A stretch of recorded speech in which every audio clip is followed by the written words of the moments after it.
Y ya estamos de vuelta. Espero que les haya gustado la conversación que tuvimos con Guillermo. Guillermo fuera y en la cámara es increíble, de verdad que sí. Es un gran tipo. Y este amor por contar historias se siente. Y eso es lo que más nos llama la atención. También, como les comentaba, Sam Mendes es un director que es muy reconocido en Hollywood. Estuvo nominado el año pasado por la película 1917. Ganó Oscar por American Beauty. Dirigió 2 películas de James Bond. El tipo tiene un currículum increíble. Es un gran director. También tuve la oportunidad de conversar con Olivia Colman, una gran actriz que puede hacer comedia, puede hacer drama, puede hacer todo y lo hace genial. Olivia ganó Globo de Oro, ganó Oscar, ha ganado de todo. Es una gran actriz. Tuve la oportunidad de conversar con el equipo, con el elenco de su nueva película que se llama Imperio de Luz, a la cual le vamos a pasar el tráiler justo después de la entrevista. Mi pregunta fue alrededor de cómo estamos en sistema de streaming, cómo se sienten ellos más cómodos, si es en una sala de cine o en su casa viendo alguna película o alguna serie. Y esto fue lo que me contestaron.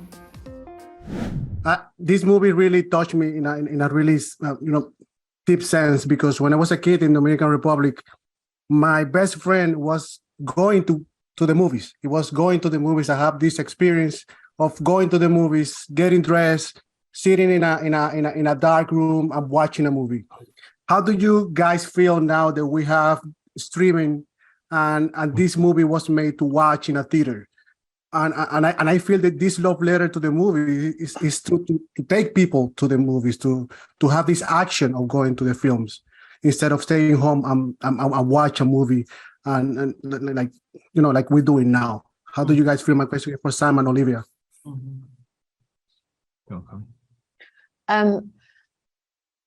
Well, I know that we probably feel the same. Sam will put it more eloquently than me, no doubt. But I love going to the cinema. I love sitting in a room that is nothing like my home, that is 10 times the size of any room we could ever have, with people I don't know and having a shared experience. I feel that about the theatre too.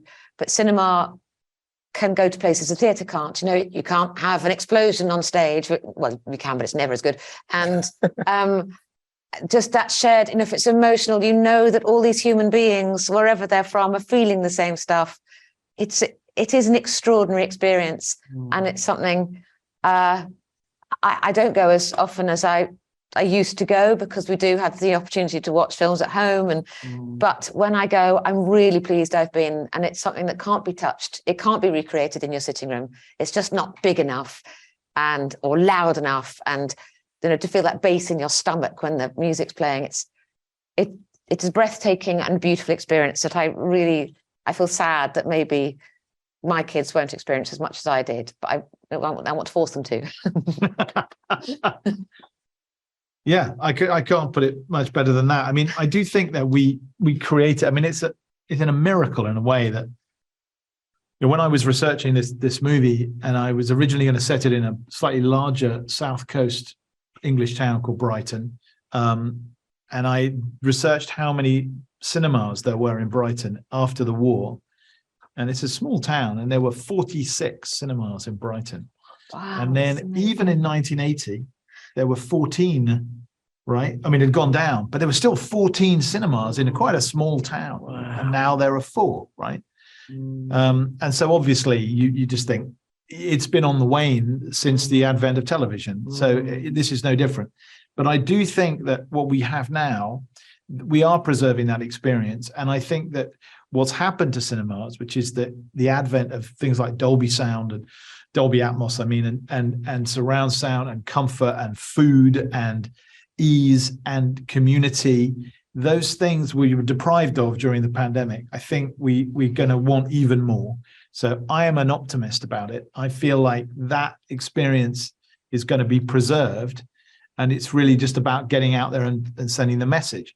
The issue is about keeping the variety of movies available to you in the cinema, so it's not entirely dominated by giant franchises. And that is the thing that I think we're all fighting for, that we can make a non-franchise event movie like 1917. We can make a movie like this, and they're seen in the cinema. So it's up to the filmmakers to just be up for the challenge of making movies that use all the tools of the cinema to make it exciting, to get you in, you know. And that's why, let's face it, that's why we're here. That's why I'm talking to you. It's why we're all talking to each other. We want people to go to the fucking cinema.